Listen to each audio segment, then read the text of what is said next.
perspective on that. And, I think having young kids gives you a fresh perspective on the world, certainly keeps you in the moment, as people say.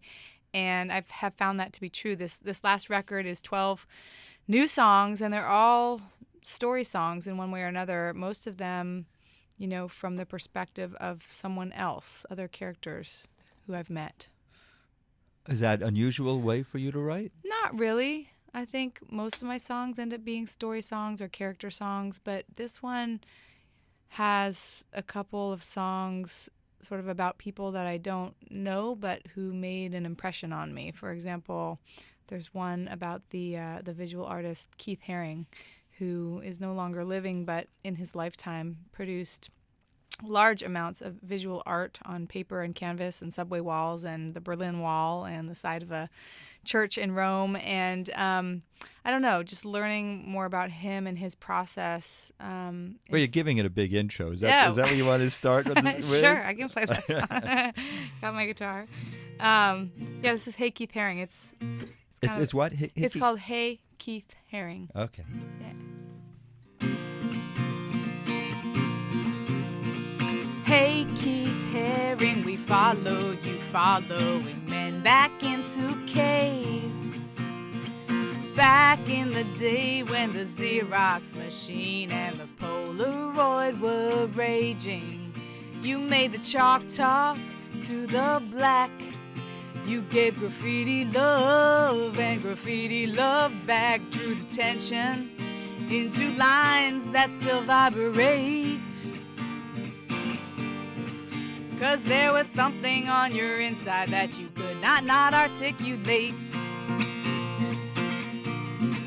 Call it blood, call it guts, call it chalk, call it dust. You drew outside the lines we fear, and you were here. Hey Keith Haring, we followed you following Basquiat and Warhol. Back in the day when we shared on the pillars and posted on the walls. You kept a Sharpie in your pack. You gave graffiti love and graffiti love back when you ran up from the tunnels to the street above. There was no victim, just some criminal mischief, but they still locked you up. Call it blood, call it guts, call it chalk, call it dust. You drew outside the lines we fear, and you were here. You were here.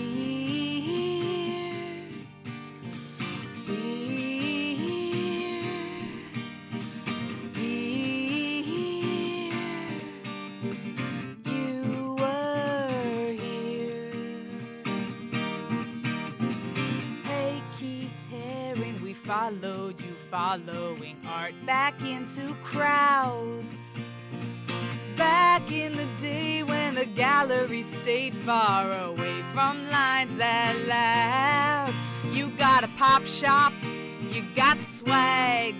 You gave graffiti love and graffiti love back on a t-shirt with a drawing of a barking dog.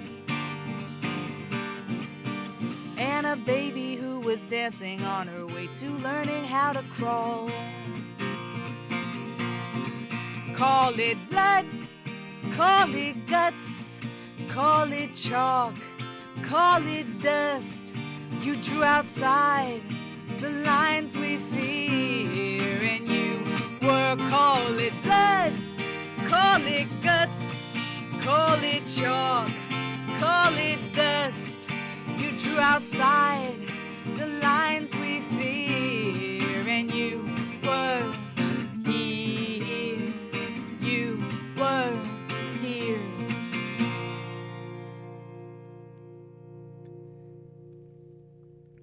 Rachel Garlin, live in the WLRN studio. Well, you must have been really influenced or struck by his work.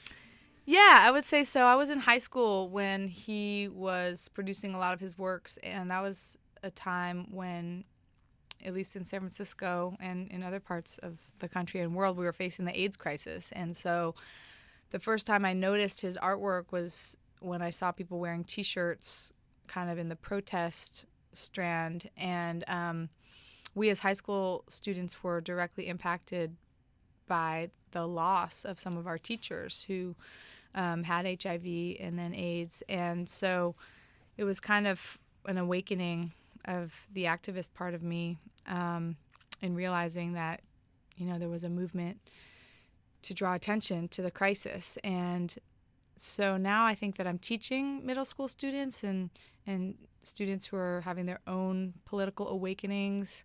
It kind of came back as I observed my students finding their way in terms of having views on things in the world. It reminded me of sort of the roots of my own views on things. And I think that's the sort of reemergence of the interest.